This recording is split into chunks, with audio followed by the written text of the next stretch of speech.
베드로전서는 크게 예수님을 믿는 그런 믿음 때문에 고난당하는 일들에 대해서 사도가 그들을 권면하고 또 그들을 격려하고 그 고난의 이유에 대해서 이야기하고 그 고난들을 어떻게 이겨야 될 것인가에 대해서 말씀해 주고 있는 것이 베드로전서의 말씀들입니다.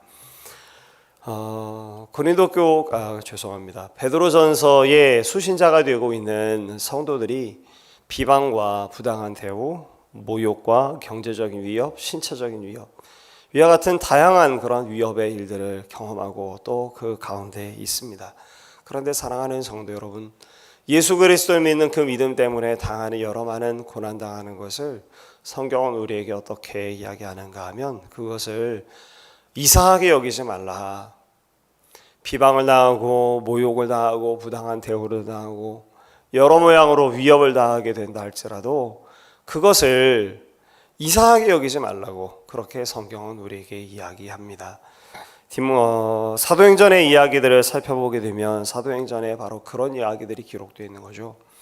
복음을 전하는 사도들의 그런 힘있게 주의 복음을 예루살렘과 온 유대와 사마리아와 땅끝까지 그 복음이 전하게 되어지는 것이 사도행전에 기록되어진 반면 또 한편 사도행전을 통해서 우리가 깊이 깨닫게 되는 것은 무엇입니까?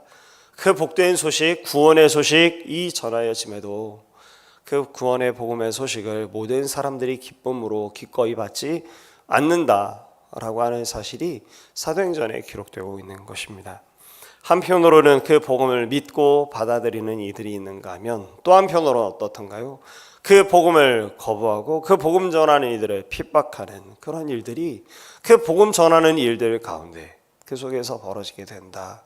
다시 말해서 그 복음을 따라 살아가고자 하는 이들에게 고난이 주어지는 일들은 이상스러운 일이 아니다라고 말씀하셨던 주님의 말씀이 분명한 사실인 것이 증명되고 있는 것이 사도행전에 기록되어져 있는 말씀들인 것입니다.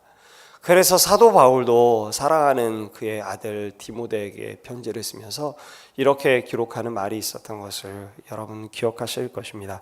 디모데후서 3장 12절 말씀 보면 무릇 그리스도 예수 안에서 경건하게 살고자 하는 자는 핍박을 박해를 받을 것이다. 그렇게 우리에게 이야기를 해주고 있죠. 그리스도 안에서 경건한 삶을 살고자 하는 자들, 그들은 이 세상 가운데에서 고난과 핍박, 박해를 받을 것이다. 여러분, 그리스도를 믿는 믿음 안에서 경건하게 살고자 하는 그런 삶이 도대체 무엇이기에 왜 그렇게 핍박을 하는 것일까요? 왜 비방을 당하고 왜 부당한 대우를 받고 왜 모욕함을 받게 되는 것일까요?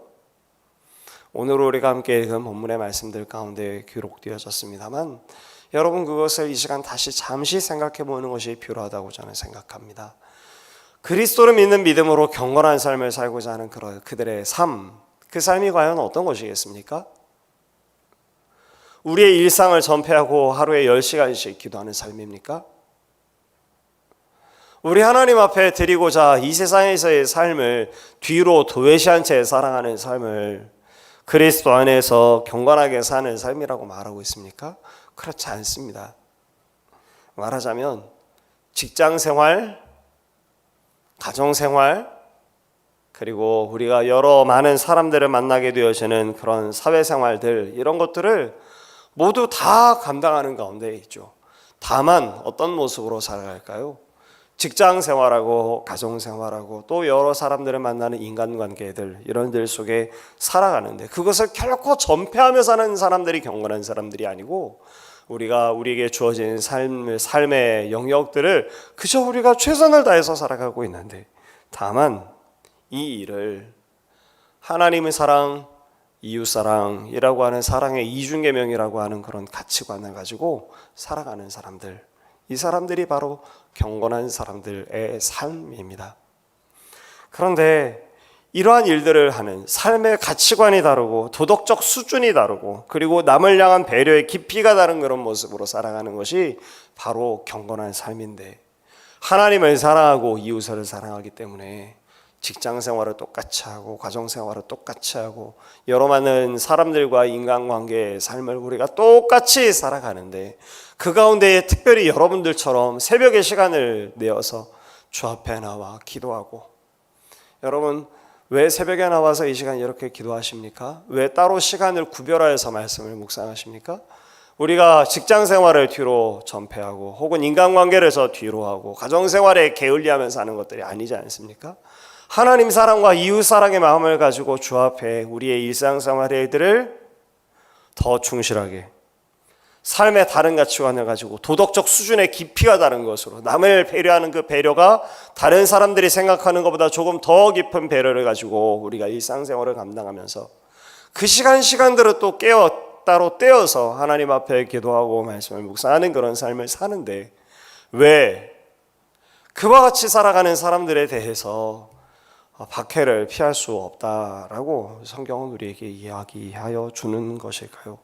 오늘 우리가 함께 읽은 본문의 말씀에 그것을 조금 더 분명하게 드러내어 가르쳐주고 있는 것 같습니다. 여러분 우리가 함께 읽은 베드로전서 4장 4절 말씀 여러분 다시 한번 보십시오. 제가 읽어드리겠습니다.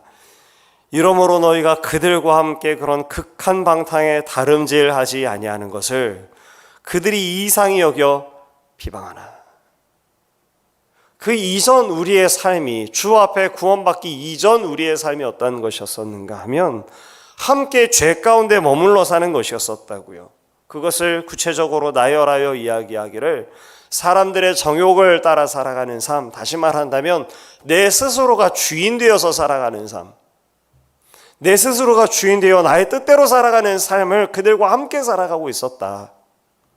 그때 행하던 삶의 이야기들을 조금 더 이야기해서 3절 말씀 보니까 음란과 정욕과 술취함과 방탕과 향락과 무법한 우상숭배를 하여서 이방인들의 뜻을 따라 동일한 모습으로 살아가는 가운데 우리가 살아왔었다. 그런데 이제 주 예수 그리스도의 흘리신 보혈을 덧입어 새로운 생명을 얻은 우리가 그와 같이 살지 아니하니, 4절 말씀 우리가 함께 읽었었죠. 너희가 그들과 함께 그런 극한 방탕에 다름질하지 아니하는 것을 그들이 이상히 여겨서 비방한다. 어제까지만 해도 함께 어깨동무를 하고 함께 스스로가 주인 돼서 스스로가 스스로의 만족을 위해서 살아가던 이들이 하나님의 사랑이라고 하는 정신을 가지고 하나님께 그 말씀대로 살아가기를 위해서 힘쓰고, 내 이웃을 위한 배려의 깊이가 달라지는 그러한 깊이의 모습들, 경건한 모습들, 거룩한 모습들, 사랑의 모습들을 발견하게 되니, 그러니 그들과 같지 아니함으로 인해서 핍박이 주어지기 시작한다고 성경은 오늘 우리에게 말씀해 주고 있는 것입니다. 그리고 이제 질문을 던지고 있는 것이죠. 그러면 어떻게 할 것이냐라는 것입니다. 그것이 베드로전서의 큰 맥락 속에서 던지는 질문입니다. 이제껏 함께 어울리던 사람들과의 관계를 고려하고 나만 이전과 다른 모습으로 살면 유별난다고 비난받을까 싶어서 이전의 생활 양식을 계속해서 고집할 것인가? 아니면 비방과 모욕과 비아냥거림과 분항한 대우를 감내하고서라도 우리를 부르신 그리스도의 은혜가 합당하게 해서 구별되고 경건한 삶을 살기로 결단할 것인가? 우리에게 삶의 선택의 두 가지 길이 있는데, 이전에 생활하던 우리의 삶의 선택의 길이 있고, 또한 다른 길은 주님의 말씀, 주의 계명에 충실하게 살고자 해서 하나님의 사랑의 정신을 가지고 내 스스로 내 욕망을 따라 살지 않고 하나님의 뜻을 헤아리며 그 뜻을 위해서 살고 내 이웃을 배려하는 모습으로 살아가기를 원하는 그런 삶이 서로 대별되게 되어져 있는데, 그런데 여러분 무엇이라는 것입니까? 이 길을 걸어가면 이제껏 함께 죄 가운데 어깨동무하고 있던 죄인들이 비아냥거리고 모욕하고 비방하고 위협을 가하는 일들이 구체적인 개인적인 관계들 속에서 혹은 사회적인 압력 속에서 그런 일들이 주어진다라는 것입니다. 그러니 이 가운데서 어떻게 할 것이냐고 성경은 묻고 있는 것입니다. 이제껏 어울리던 사람들과의 관계를 고려해서 사람들이 유별나다고 말할까 싶어서 이전의 생활 양식을 그대로 쫓아서 살아갈 것인가? 그렇지 않으면 우리에게 주신 예수 그리스도의 그 놀라우신 사랑을 우리가 기억해서 모욕과 비방과 비아냥거림이 있어도 주님의 말씀을 따라 살아가고자 하는 삶을 살아갈 것인가? 이것이 베드로전서에, 아니 초대교회의 성도들 가운데, 아니 오늘 실상 오늘 우리가 또한 동시에 우리 삶 속에 맞닥뜨리고 있는 그런 질문이고 문제인 것이죠. 그리고 이 일에 대해서 사도가 권면하는 겁니다. 또 격려하고 있는 것입니다. 우리가 참어 4장 1절의 말씀을 우리가 함께 한 목소리로 읽어보겠습니다. 사도가 이와 같은 삶의 구체적인 현실 속에 맞닥뜨려져 있는, 우리가 어떻게 하면 좋을까라고 하는 그런 질문을 가지고 있는 성도들에게 4장 1절 말씀 사도가 어떻게 권면하는지 한 목소리로 함께 읽어보겠습니다. 그리스도께서 이미 육체의 고난을 받으셨으니 너희도 같은 마음으로 갑옷을 삼으라. 이는 육체의 고난을 받은 자는 죄를 그쳤음이니. 오늘 우리가 함께 읽은 번역 성경이 조금 의미가 어떤 것인지 잘 와닿지 않을까 싶어서 쉬운 성경으로 번역된 성경의 구절을 제가 다시 한번 읽어드리려고 합니다. 쉬운 성경은 이 구절을 이렇게 비슷합니다만 조금 달리 그 의미를 살려서 이렇게 번역했습니다. 그리스도께서도 육신으로 고난을 받으셨습니다. 그러므로 여러분 자신도 그리스도와 같은 마음으로 무장하십시오.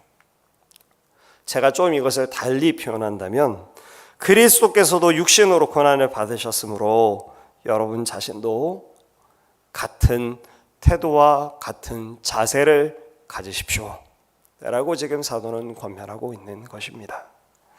사랑하는 성도 여러분, 분명한 것입니다. 이 중간에 어떤 회색지대는 없습니다. 사람으로부터 비아냥과 모욕과 어떤 유별나다고 하는 손가락질을 받지 아니하면서, 그러나 또한 동시에 주님의 길을 걸어갈 수 있는 그런 길이란 없습니다. 그래서 사도는 강력하게 권면하고 있는 것입니다. 그리스도께서 고난을 받으셨느니라. 그러므로 여러분들도 같은 자세, 같은 마음, 같은 태도를 가지십시오. 그것을 수치스러운 것으로 여기지 마십시오. 왜냐하면 우리가 당하는 고난보다, 어제 우리가 함께 말씀을 나눴었죠. 주 예수께서, 우리 하나님께서 주실 영광의 무게가 훨씬 더 큰 것입니다. 우리의 이 고난에 우리가 초점을 둬서 하나님께서 주실 그 영광의 무게를 포기하겠습니까? 그럴 수 없습니다. 우리가 고난을 받읍시다. 하나님께서 우리를 지켜주실 것이고, 만일 지켜주지 아니하신다 하여도 이것은 복된 것입니다 라고 사도는 믿음 가운데 있는 권면을 성도들에게, 오늘 우리들에게 들려주고 있는 것이죠.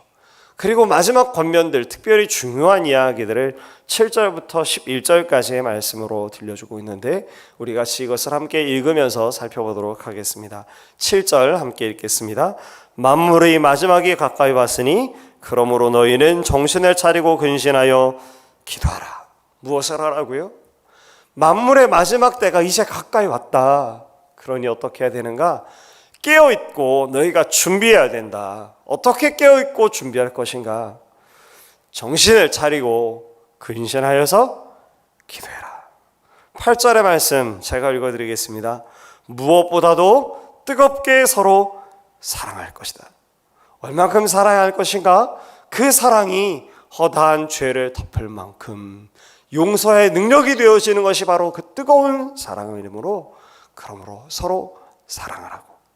9절 말씀을 보면 무엇이라고 권면할까요? 불평하지 말고 그 마지막 때가 가까이 오는 것을 보면서 고난을 받는, 핍박을 받는, 비방을 받는, 비아냥을 당하는 그런 상황 속에서 공동체 가운데 불평하지 말고 서로가 서로를 대접하고 배려해라. 10절 말씀 무엇이라 말합니까? 각자 각자에게 부르신 하나님의 부르심과 은사가 다르니 청지기같이 서로 봉사해라. 11절 말씀, 말을 하든지 봉사를 하든지 하나님께 영광이 되도록 해라 라고 말하는 것이 사도 베드로의 권면인 것입니다. 7절부터 11절까지의 말씀 우리가 간략간략하게 살피고, 이 하나님의 말씀은 더 이상 우리가 덧붙이지 아니해도 분명히 깨달을 수 있는 하나님의 말씀입니다. 깨어서 근신하고 정신 차려서 기도해라. 또 뜨겁게 서로 사랑해라. 서로 그리워하라는 이야기가 아닙니다. 서로 보고 싶어하라고 하는 이야기가 아닙니다. 그 정도의 수준에 있는 이야기가 아니고 죄를 덮는 화해의 능력이 되는 모습을 위해서 서로가 뜨겁게 사랑해라 라고 사도가 권면합니다. 불평하지 말고 서로가 서로를 배려하고 서로를 섬길 것, 또 서로 봉사할 것, 각자에게 주신 하나님의 부르심과 은사를 따라서 여러분, 이것이 쉽지 않습니다. 서로의 다른 은사 때문에 서로 이해하지 못하고 뭘 이해하고 서로를 손가락질합니다. 나는 다리고 나는 손이고 나는 눈이어서 서로가 서로를 이해하지 못하는데 성경은 우리에게 권면하기를 그 서로 다른 은사를 따라 서로 봉사하라고, 그래서 한 몸 된 교회를 이루라고 사도는 우리에게 권면하고 있습니다. 말을 하든지 봉사를 하든지 하나님께 영광이 되도록 하라고. 그러므로 그 어려운 시대에 비방하고 우리를 모욕하는 이 시대 가운데에서 하나님의 백성들이 살아야 될 것이라고 성경은 오늘 우리에게 말씀해 주고 있는 것이죠. 오늘 우리 안에 이 결단이 있었으면 좋겠습니다. 첫 번째는 하나님, 우리에게 분명한 두 길이 있는데 이 두 길 가운데에서 참으로 선택해야 될 바로 그 길을 선택하고 걸어갈 수 있도록 도와주시옵소서. 우리가 모욕과 비방당하는 것을 이상하게 여기지 않고, 하나님 비록 그렇다 할지라도 우리에게 주어진 삶을 살아가되 주를 경외함으로 경건한 삶을 살아갈 수 있는 하나님의 사람들, 하나님의 사랑과 이웃사랑의 정신을 가지고 배려의 깊이가 다르고 성실성의 깊이가 다르고 도덕적 수준이 다른 그런 모습으로 세상 사람들 앞에 살아갈 선한 행실을 가진 우리가 될 수 있도록 아버지, 오늘도 우리를 도와주시옵소서. 주 앞에 기도하기를 원합니다. 그리고 오늘 사도가 권면하는 약 5가지쯤의 권면을 여러분 기억하시면서 기도하고 정신 차리고 사랑하고 서로 대접하고 봉사하고 주의 영광을 위하여 일하는 삶을 위해서 오늘도 기도하고 또 그렇게 살아가는 저와 여러분이 되시기를 간절히 소망합니다. 기도하겠습니다. 거룩하신 우리 아버지,